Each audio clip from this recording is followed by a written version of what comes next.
Hey, this is Dave Kittle. Welcome back to the Dave Kittle Show. I am the owner of Concierge Pain Relief Home Physical Therapy in New York City and the CEO of the Fieldmaker Group. We're currently speaking with practice owners about partnering or acquiring some or all their practice in the New York and New Jersey area. And today we have an awesome guest on the show, Christine McDannell. She is the founder of the Magnolia firm, international digitally focused M&A and business brokerage firm. We're going to get into all of that as she is an intermediary to help businesses on the buy and sell side. We're going to get into all of that. You can check out the magnoliafirm.co online, the magnoliafirm.co. We'll get into all of it. Christine, welcome on. How are you? Thanks for having me, Dave. I'm doing great. Excited for the interview. Excellent. Great to connect. We got connected on LinkedIn and I saw at least one or two of your other interviews and I heard your background. So I was like, I have to reach out and get you on here. What's like a brief background? You've done a ton of things. You were saying in the pre-interview, you had a fairly sizable wellness practice with massage and a whole bunch of other services, green juice cleanse or green juice before it was popular, scaled it in 5 years, exited that. Now you help other businesses and business owners on the transition side as an intermediary. So let's get into a little bit of your background, and then maybe we can just define some terms in regards to like intermediary versus broker versus advisor and get some of those definitions out. But first, let's hear a little bit more about your background and what got you here. Yeah, sure. So 19 years already in the game of entrepreneurship. Now I'm dating myself, but I started young, of course. I've done 10 startups from scratch, and then I've done an additional like 10, whether it's acquisitions roll up into the spa, bought and sold, flipped a couple spas during COVID very quickly. So yeah, about 20 transactions of my own under my belt. I only used a broker on the first deal, and then I just did all my own deals. The spa was the biggest exit. So 2012 started, exited 2017, did the entire transaction, full price, 5 weeks to find a buyer, 3.5 months to close because it was SBA loan, but that was fun. And so, yeah, the brokers I talked to said, you'll never sell for that. You'll get about half that. It might not even sell. So, which is interesting. That wasn't the case. So yeah, my background, I mean, I eat, sleep, breathe business. I love it. Ever since I was a little kid, I did it back then too. So yeah, that's kind of my general background, and then started Magnolia firm just like about 15, 16 months ago. And it's been a fun ride. And I always wanted to own a boutique M&A firm. That was kind of like my retirement plan down the road, just boutique, small. The spa had 2 locations, 37 employees. Like, I'm kind of like, I always want to go big. I always want to be like the number one, whatever business I'm in. And I've done a bunch of different ones, luxury car rental, house cleaning, what else? Christmas tree business, a social media firm, a software company, SaaS. That was the hardest one. That was the most recent. So yeah, it's just, again, it's been like an incredible ride and learned a ton along the way. Now I get to help other people sell their businesses. Awesome. So kind of like the preliminary topic in conversation today, all of the satisfaction of selling your physical therapy business minus the stress. So what are some, for your clients and folks you work with on the exit on the sell side, what are some the situation that they're in where they're already stressed when they're first meeting you, or the process is stressful? And how do you maybe initially at a high level kind of either deconstruct the process, lay out the expectations? How do you assist a lot of your clients that are looking to sell some or all their practice or sell some or all their business? How do you help with minimizing or decreasing the stress around this whole process? Yeah, great question. And again, my background is service industry, so I can speak to your audience. I'm always a fan of service, B2C. So the stress of people, and so I have experience in selling, brick and mortar and those types of businesses. I know we do digital now, but always to help, give advice for other types of businesses. They don't come to me stressed. They come to me very like not knowing anything. Where do I start? I don't think it's a sense of stress. It's a sense of not knowing, right? So they probably don't have anything to get stressed about quite yet until they find out the process. They've never sold a business typically, and it's rare that they have any friends that have, so they have no clue about the process, right? So then they're calling us and other advisors to kind of learn from scratch. Then it probably sounds stressful, right? It's like, we make it as easy as possible. Like we say, we're without the stress, we're hand-holding, we're boutique. like they have all of our cell phone numbers, right? So they can call, text anytime, even myself personally, holidays, weekends, I don't care. But yeah, I love this saying, deals don't sleep. It's true. So they never sleep.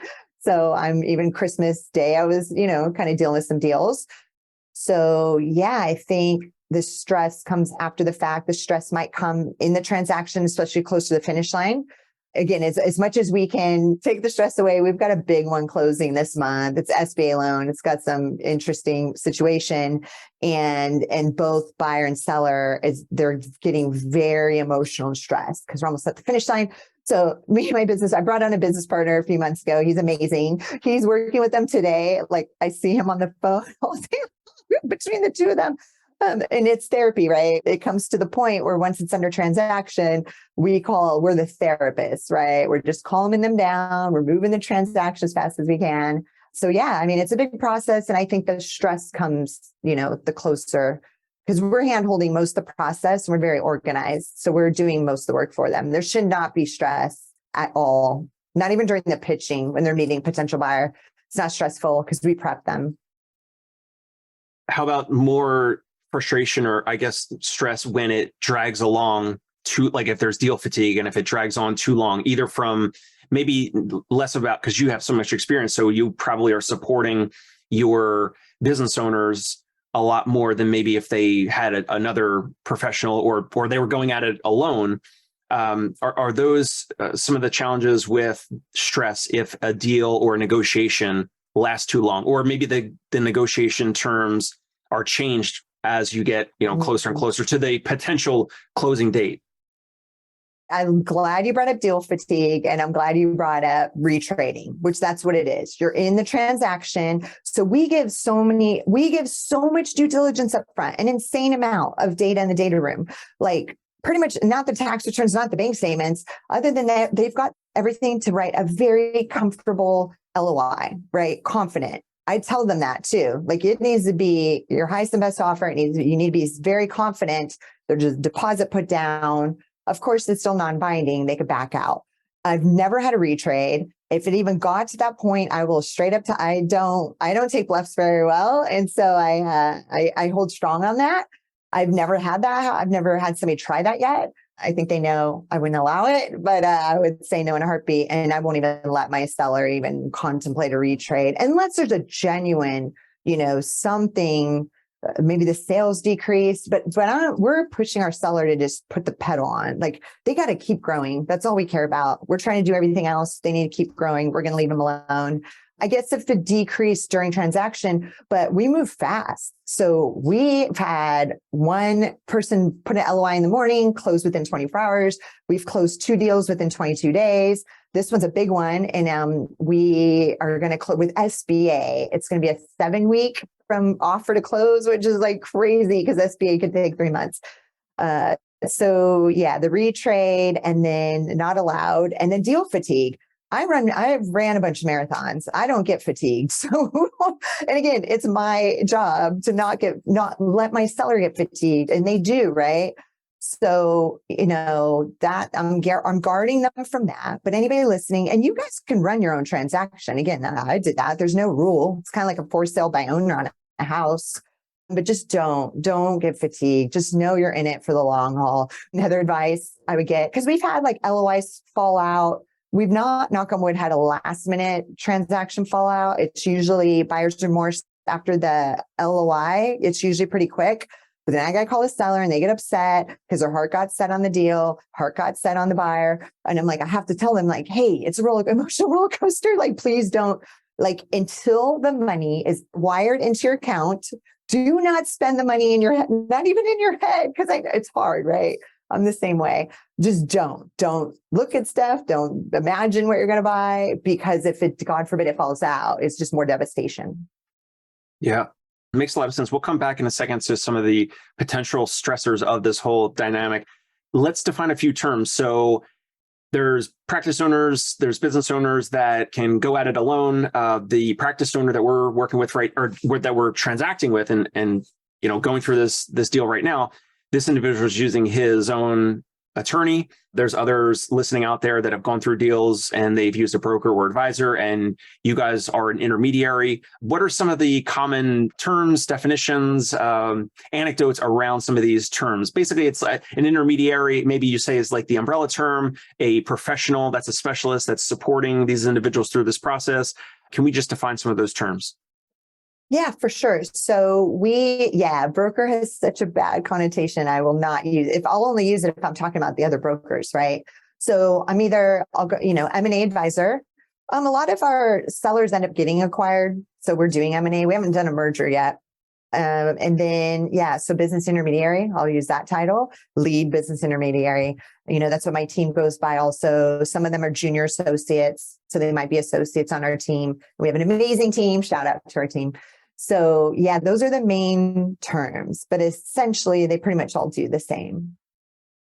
Got it. Some of the things I've seen, and maybe there's a part in the market for all of these individuals, but some of the advisors or intermediaries that I've had on the show will already know like who are the regional or the national buyers out there. They have their emails, their phone numbers, like you said, their cell phone numbers, versus some of the other advisors or brokers where they list this anonymous deal on their website and the business owner has to pay like a marketing fee, a listing fee. Yeah, they create a SIM and all that type of stuff, and they prepare some of the financials. But it seems like there's some of the differentiation that at least I'm seeing, and I would love for you to clarify, but on the broker or advisor side or intermediary side is, like you said, you're a little bit more on the boutique side. So you can correct me if I'm wrong, but I'm assuming you already know a lot of the regional or national buyers, or you'll reach out to those individuals based on the potential new client. And you might even have some of that research done before you agree to take on that next client, that next seller out there, versus some of these other brokers or broker websites or networks of brokers where the deal is listed anonymously on a public website, or you have to opt in and write your information down as a buyer and submit that, and then they kind of qualify you. And it's just like a little bit of a different experience, it seems like. So how can we kind of clarify those different avenues for sellers out there? Great question. So we do charge, and we're expensive. I tell people straight up, like, we're going to get probably above asking multiples, and that's what we're doing. Again, it's a seller's market right now, right? So it's a little easier. We're going to fight for every penny on the table. I am, especially. And I think a lot of, again, other brokers, not to piss them off, but they'll underprice it on purpose, or they'll take the price down, convince the seller to do that while it's on the market just to get it done quick, right? They just want a commission check and it doesn't affect their price. My first little company I sold was for 6 figures. I remember, when did I sell that?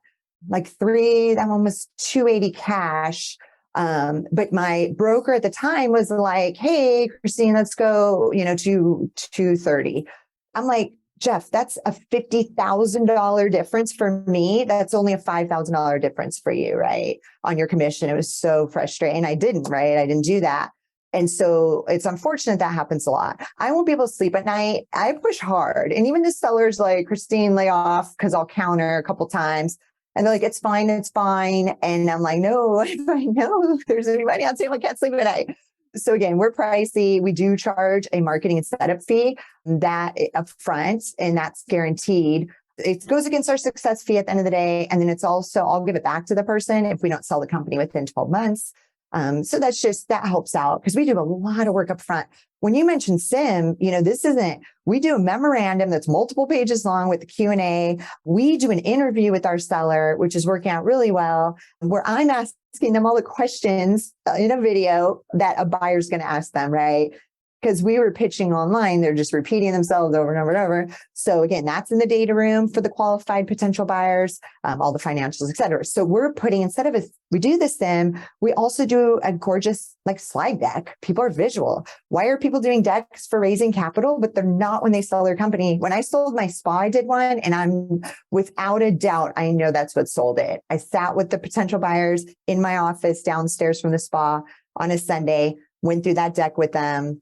They're pretty much sold, and then they went and saw the spa. But so that's the way we do things. And again, there might be some, everybody charges differently. across the board, how they're going to structure the rate fee, but on majority, they're not going to take an upfront fee, which again, and we're going to list you on on our website, of course, a bunch of external websites, and then we're going to grab that. So we would not go get strategics lined up. We wouldn't pull that data until we sign an engagement agreement with the clients, because that's a lot of work. I'm going to get a list from them first on possible strategics, because they have a list typically, they know. And then we reach out confidentially. And then we're doing pulling a database, and we pay for those databases a lot of times to find a strategic, because again, a lot of these, we go after strategics first. That's usually the types of listings we have, that's what it's typically going to be.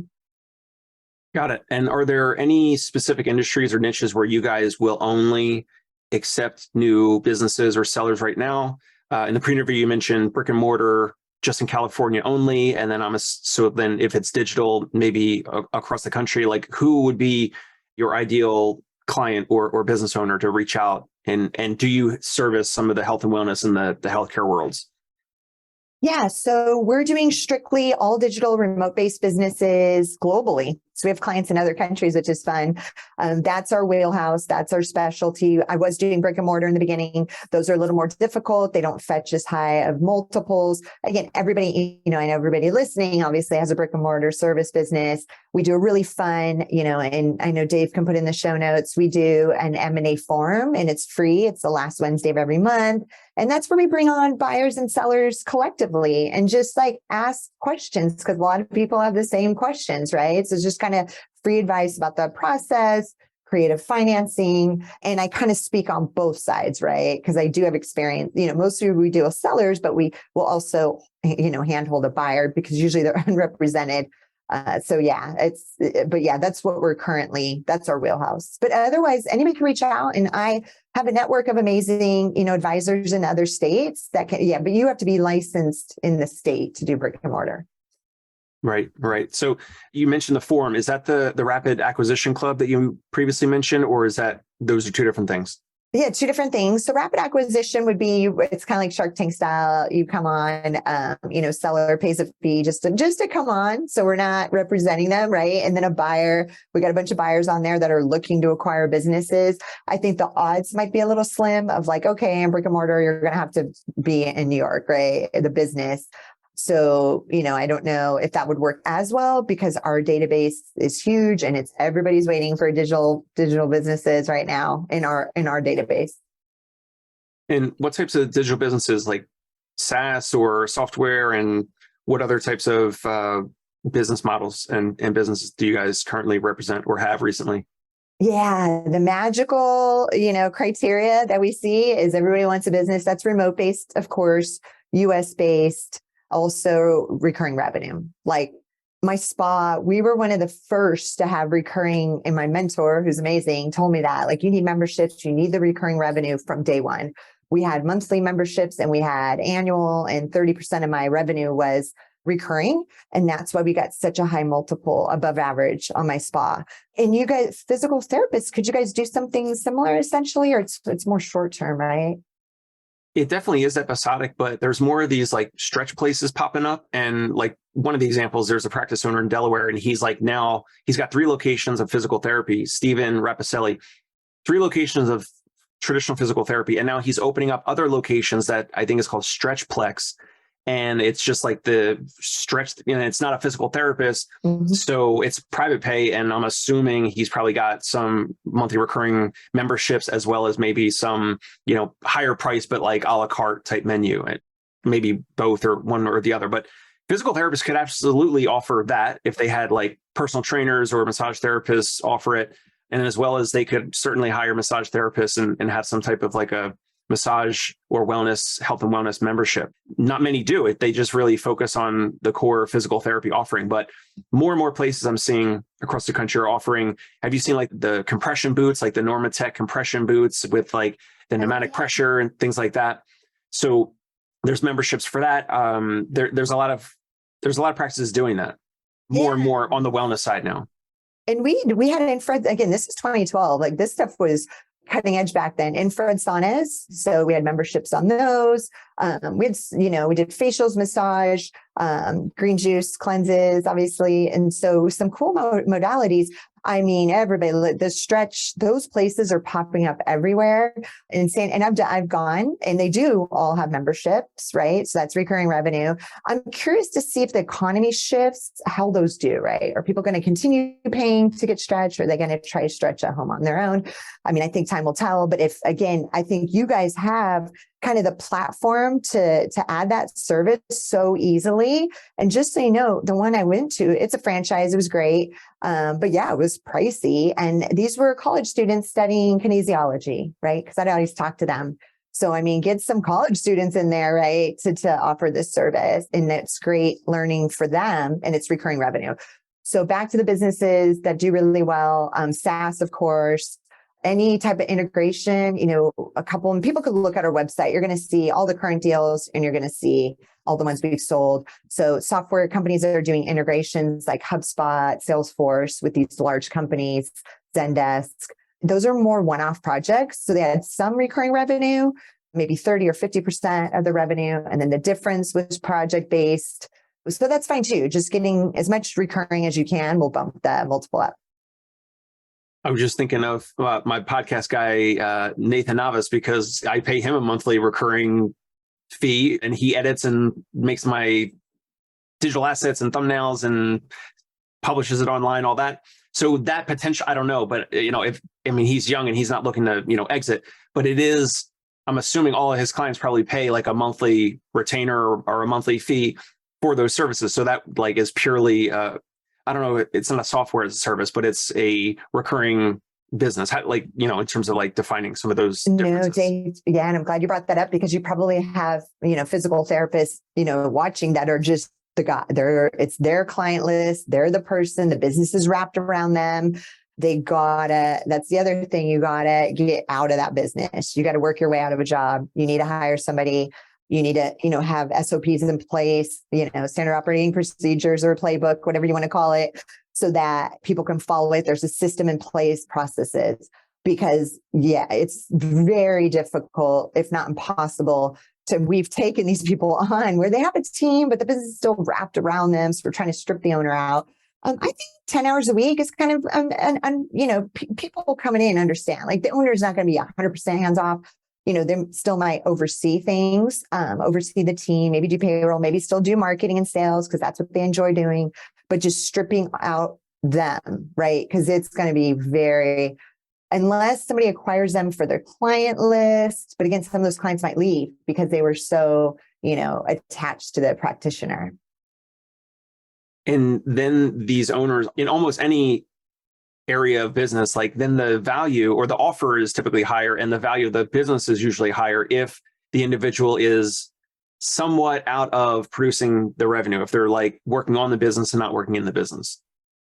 Exactly. And I did some tuck-ins, right? A roll-up is you're kind of buying a bunch of spas and you're putting them together. I did some tuck-ins where it was sole proprietor. I just want the client list. I want their equipment. Got incredible deals because they were burned out. So anybody burned out, and I know you're working on, kind of building your own portfolio and putting some together.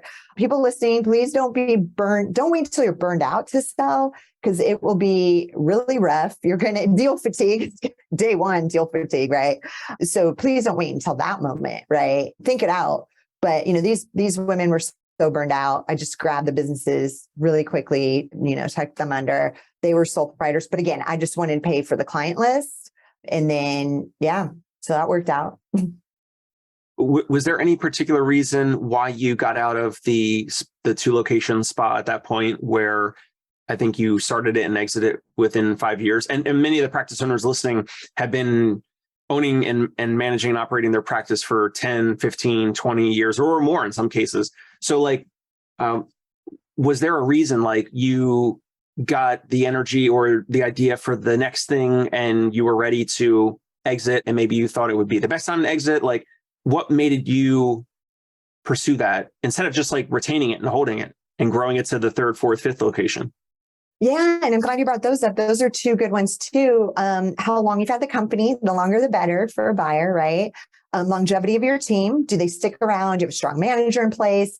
Or do you have a lot of turnover? Those are other components. So there's so many, it's such an art and science to evaluate a business. Of course, we're going to use that net profit as kind of a baseline multiple, but and we're creating a formula now of like, what are the point, how much can we add on reputation's huge. I would say that's number one, backing up. Like, online and offline reputation? Online mostly, because that's what people are looking at these days. That's immediately, they're looking at Yelp, they're looking at Google. To me, that was a bar with like every company I own. That's number one. Cleaning. If I have to comp out cleanings, I would. If I had to comp massages, I would. If the client was not super happy, right? It was kind of this Nordstrom service that we use. It's funny, I have Gen Z that work with me now, and they're like, well, Nordstrom is such an old term, don't use it anymore for customer service. I'm like, okay, I guess I'm dating the situation. But number one by far, when we take a seller on, I'm scoping the freaking comments on their social media. Are they people pissed off? Are they, is the owner responding in an appropriate manner? I mean, you can't fix a bad reputation on a business. It is extremely hard. We would not touch a listing that had a bad reputation. We've seen some bad ones recently. And then same with me, I wouldn't acquire a business that had a bad rep. It'd be too hard. Again, unless I'm tucking them into ours, it doesn't matter, right? Because we're using our name, not their name. Right. We'd take their name off completely. For me, I have this 5-year, I don't know why it is, because I never have an exit strategy. I never do.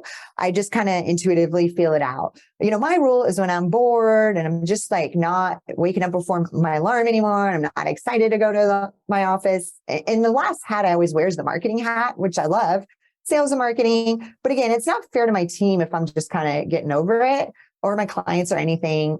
It's just always this 5-year mark. Even my cleaning company, I don't know what it is. And then I'm already dovetailed into the next venture. So then I'm like parallel entrepreneur is what it's called.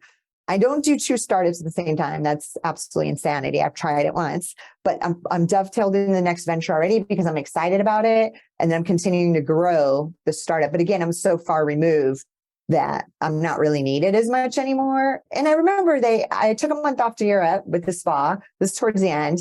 And I love sales and I love breaking records, and they broke 100K, which is a big, monthly revenue. That's a big, it's a goal we work towards. And they broke it. And like, I still get chills. And then I wasn't there for the month when they did that. And they never called me. They wanted me. I hadn't taken a vacation in years, right? I was a startup, I was always there. And I was sad. The person I was traveling with, he's like, this is literally the dream that everybody wants. And I'm like, I'm sad I wasn't there and I'm not needed anymore. So then I listed it. So I was just going to ask you, so if you were approached by those buyers, or if you approached an advisor or intermediary, so you're saying you listed it. So you went to an advisor or broker or intermediary? The broker, I went to the broker that sold my cleaning company 12 years prior. I went to one other one that was referred, and there were the 2 that said, you won't sell it. We had $170,000 worth of prepaid gift cards and prepaid services, annual memberships, whatnot. And they said, you'll never sell it. You don't. And I was like, why does that matter? Like, we would just deduct that off the purchase price, right? Like, it's not sitting in a savings account. Like, no business owner would do that. They use it for the cash flow. And then on the exit, we take it off. They're like, you're not going to sell your company at all, or you're not going to sell for half what you want, et cetera, et cetera. So I bailed out of that real quick. I'm like, I'll do it on my own then, like I've done the other ones. And I biz buy sell. So everybody listening and watching, that's a great platform. It's a couple $100, throw it on there. But most people on there are individual sellers anyways, brick and mortar. So you put your city in. I just met with my rep for coffee this morning. I told her they need like a filter for a remote, and they don't have it. So for remote-based business, you would think they would have it. Wow. I know. So we just moved some of our remote ones over to New York and over to LA because there's more people looking, because some of them are based in little cities, and we'll switch them. And she's going to talk, I know software. I know how hard it is. Genius. It's a 25-year-old platform. She's like, woof, let's try get engineering on it. Great idea. They're working on it. But I was like, she's like, it's such a dated platform, and she works there. And she's like, it's 25 years old. And I'm like, you literally would have to tear the whole thing down and start over. Like, I know that. And I'm sure that they don't want to do that. So I like the platform. I think it's easy to use. We use it. So we use about 10 different platforms for inbound. So we're getting inbound leads and also we're reaching out. Got it. Wow. Going back to the potential stress components, how much do you think is from like the way that you're able to help your clients, your sellers minimize stress, anxiety? Is a lot of it from your experience on the buying and selling, like the business side, and now as the boutique intermediary side of things, like having the experience almost like on both sides of the table?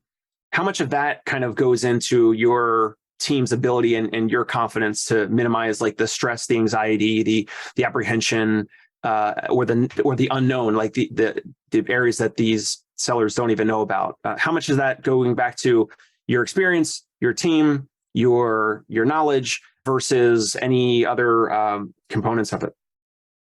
Yeah, it's funny. I'm very confident, so I think that gives confidence to my seller, right, on the process. And I'm very transparent up front on what to expect.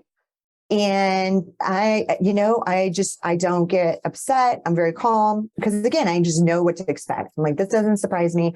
If I think, the recent one that was priced high was, I thought that appraisal might, so on my spa, the SBA appraisal came in about 30% under, because again, I had it priced high because I didn't know I'd get, asking price. I thought they'd negotiate down. And so the appraisal came in lower. So SBA is like, we're just going to finance 80% of it.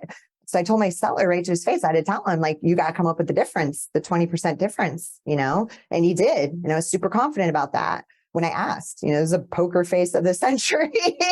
There was just this like quietness when I had to say it to his face of just like, wait for him to answer. So yeah, just prepping the sellers, telling him, take a breath. That's the reason why I'm like, take a deep breath. It's going to be fine. I mailed him and his 5-year-old were playing around with like these, temporary tattoos. He was telling me the story. And so I mailed, his purchase price to these temporary tattoos.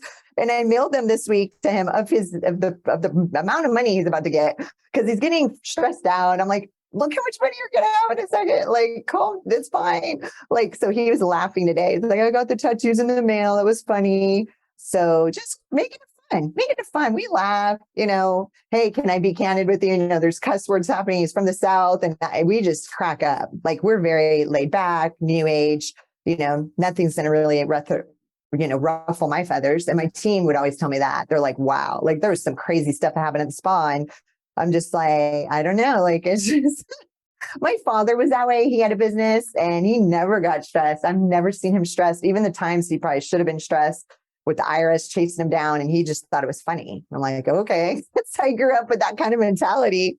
And then my business partner at college, shout out to him. I mean, he's even better than I am, calming people down. Very high IQ for sure, and very high EQ. So you just really kind of human to human will talk to them, calm them down. Again, I was in the room with him yesterday and I just didn't say a word because he's so good at it. And he's like, let me handle this. I got it. That's awesome.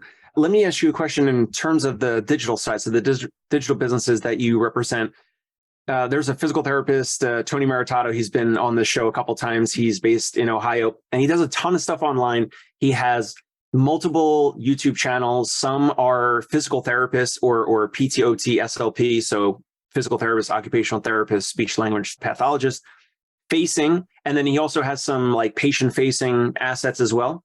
So he's got YouTube channels and he's got some Facebook groups. Like one is a total knee replacement support group on Facebook. Have you represented or transacted any of those digital assets where those were the main part of that was the business, or only when they're like a piece of someone's business, or maybe not at all? Yeah, I have. You could sell Facebook groups, which is rad. I haven't done a transaction yet. So you can sell your social media assets, especially if it's like a private community, it's very active. You could get some cash for that. It's a lot. It depends on the community. It could be anywhere from $5,000 to $20,000 I've seen. So that's kind of rad. If he's the face, again, of the online marketing or the courses or the videos, again, he's going to want to kind of remove himself from that because it's like, or stay on. So somebody partners with him. in some capacity, and then he stays on. Yeah, but that's great. That's, those are great margins for somebody, right?